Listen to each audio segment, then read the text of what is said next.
جو ہے وہ کرٹیسزم کیا گیا کہ جی میں نے جو ہے وہ اپنا کل کے اس کے اندر بھی میں نے کہا کہ کچھ جنگلی لوگ جو ہیں وہ ساتھ شامل ہیں. مجھے حیرت یہ ہے کہ کیا چکری ریسٹ ایریا کے اوپر موجود ان کے وزراء کی آپ نے اسٹیٹمنٹس اور زبان چیک کی ہے؟ ان کے منسٹرز نے پنجاب اسمبلی کے اندر کھڑے ہو کے کی ہے. میرے پاس سب سے مہذب اور محتاط ورڈ جنگلی تھا صرف, کیونکہ کوئی انسان اس قسم کی گندی گھٹیا شرمناک بات کسی کے بارے میں نہیں کر سکتا. جس طرح سے دھکم پیل ہوئی, جس طرح سے بغیر لسٹ کے لوگوں کو جو ہے اندر گھسایا گیا, لڑائی مار کٹائی ہوئی, بہت انفارچونیٹ ہے. جس کے پاس جو ہوتا ہے وہ وہی دیتا ہے. ان کا جتنا ظرف ہے, جتنی ان کی تربیت ہے, وہ وہی گفتگو کریں گے, وہی وہ کر سکتے ہیں. اور ان کے جلسوں میں سے بھی ایسی گفتگو ہوتی رہتی ہے. کوئی 2.5-3 سال میں جب بھی انہوں نے کال دی ہے, ان کو کبھی پنجاب کے لاہور کے لوگوں نے رسپونڈ نہیں کیا. اب بھی ان کو سیکھ لینا چاہیے. یہ ہمارا ظرف ہے کہ ہم ان کو برداشت کیا ہے, ہم ابھی بھی کریں گے اور ان کو مہمانوں کی طرح ہی ٹریٹ کریں گے. پنجاب کی وزیر اطلاعات عظمہ بخاری نے کہا ہے کہ خیبر پختونخوا کے وزراء کی طرف سے بدزبانی پر افسوس ہے.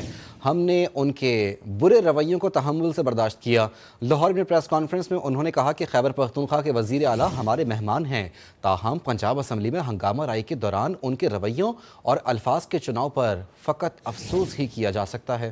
میرے پر ایک جو ہے وہ کرٹیسزم کیا گیا کہ جی میں نے جو ہے وہ اپنا کل کے اس کے اندر بھی میں نے کہا کہ کچھ جنگلی لوگ جو ہیں وہ ساتھ شامل ہیں. مجھے حیرت یہ ہے کہ کیا چکری ریسٹ ایریا کے اوپر موجود ان کے وزراء کی آپ نے اسٹیٹمنٹس اور زبان چیک کی ہے؟ ان کے منسٹرز نے پنجاب اسمبلی کے اندر کھڑے ہو کے کی ہے. میرے پاس سب سے مہذب اور محتاط ورڈ جنگلی تھا صرف, کیونکہ کوئی انسان اس قسم کی گندی گھٹیا شرمناک بات کسی کے بارے میں نہیں کر سکتا. جس طرح سے دھکم پیل ہوئی, جس طرح سے بغیر لسٹ کے لوگوں کو جو ہے اندر گھسایا گیا, لڑائی مار کٹائی ہوئی, بہت انفارچونیٹ ہے. جس کے پاس جو ہوتا ہے وہ وہی دیتا ہے. ان کا جتنا ظرف ہے, جتنی ان کی تربیت ہے, وہ وہی گفتگو کریں گے, وہی وہ کر سکتے ہیں. اور ان کے جلسوں میں سے بھی ایسی گفتگو ہوتی رہتی ہے. کوئی 2.5-3 سال میں جب بھی انہوں نے کال دی ہے, ان کو کبھی پنجاب کے لاہور کے لوگوں نے رسپونڈ نہیں کیا. اب بھی ان کو سیکھ لینا چاہیے. یہ ہمارا ظرف ہے کہ ہم ان کو برداشت کیا ہے, ہم ابھی بھی کریں گے اور ان کو مہمانوں کی طرح ہی ٹریٹ کریں گے.